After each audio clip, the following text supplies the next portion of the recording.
Hey, what's up? It's Rashad. She-Hulk episode number 3, The People versus Emil Blonsky. Spoiler review. Got to talk about the thing to talk about the thing. Subscribe to all the stuff. All right, getting right to it. This episode overall, really funny. Definitely the most meta episode so far. They showed up the footage from Shang Chi when they were doing the Fight Club. Now she has to go back to the prison, talk to Blonsky about it, and boom, we get a Wong appearance this episode. Wong is super funny too. Basically mentioned what happened in Spider-Man No Way Home with the whole, spell wiping everybody's memory. She also mentions it's unethical, which is definitely correct. Funny parts to me has to be like the opening montage of the media's take on this. So we have like all your stereotypical media channels. You have the CNN type, then you have the entertainment one, then you have the Spanish speaking language one, and then you have like the YouTube takes, which was very timely too. I gotta be honest, very timely, because they talk about a lot how they say, hey, how do you take the Hulk's power and give it to a woman? So that whole gender issue and how they just kind of lazily have a woman variant of the same power set that was given to a male character was addressed. I mean, even to the point where Obo was like, yeah, I don't know what's wrong with y'all, I'll smash. So the whole gamut of people on the internet talking about a comic book character and being like, big mad about it, which is just, it's stupid. The B story actually also mentions very meta, like, is with your boy at the DA office, like the jerk, and he's basically being defrauded by an elf that can shapeshift that was brought in from Asgard. So one of the people on that transport was a shapeshifting elf, and she is basically impersonating Megan the Stallion. An entire episode, they would keep referring to her as Megan the Stallion, and that's like the running joke. It's even in the subtitles as well. So that was pretty funny. Megan, of course, makes an appearance at the end, and she also has a post-credit scene. So if you didn't see the post-credit scene, you can see Meg and She-Hulk get the quick twerk on. The main story, of course, is with Emil. And Emil is trying to prove to the parole board that he is reformed, and everybody is basically pleading his case for him. And a lot of people that were in the jail talking about how he's been a good person.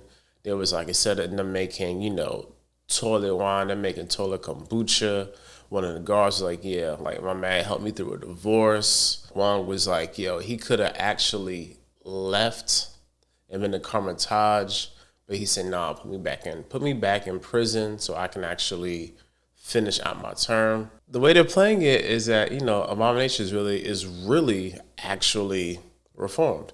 He even changed into Abomination on his own volition and changed back, just like Jen, kind of like Smart Hulk. He has control over his powers, and he's ready to go back out. Of course, he had his 7 mistresses with him. He's gonna go start basically like a wellness and a holistic living retreat somewhere. We'll probably see that like the next episode, what he's doing, because there was some of that in the trailer. But yeah, so he did that. He also, when he changed into Abomination in that cell, they freaked out. And that was hilarious. I mean, he really freaked out. I almost forgot, at the hearing, they realized that Wong basically broke him out of prison, and they're about to put him up for charges. But the way Wong skedaddles out of there is hilarious. And after that, they actually let him go. But he has to have an inhibitor chip on him. And it's funny because I'm trying to figure out like where they get this inhibitor chip from. That's one. Is it like the inhibitor chip that we got back on Sakaar? And even that there are a lot of like Hulk Thor ties here. So I appreciate them keeping them kind of tied together, even if it's loosely. So maybe at the end of the episode, there's a scene where there's a bunch of random punks trying to essentially get Jen's blood from the boss. Not really sure who the boss is right now, and you can wildly speculate in the comments. But yeah, they don't do it, and she's looking at them like, "Did you guys rob a Asgardian construction crew?"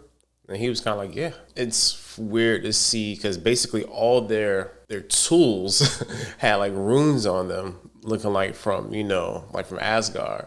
So it's kind of, I hope we get to see like how that came about in the future episodes.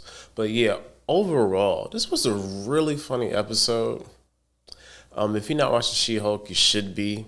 It's good. Like when she breaks the fourth wall, it's funny. She also mentioned how this show isn't about cameos. When this show is definitely about cameos, and she says it at the beginning. You know what I'm saying? So it's yeah, I like it. You should be watching it. People complain about CGI and all that stuff, but like, bro, it's a TV show. Cool out. But anyway, that's all I got for this review. Make sure you follow us on all the things, especially on TikTok. Kind of low key, trying to blow up over there. So yeah, definitely hit us up, follow us, and follow us right here on YouTube. Till the next time.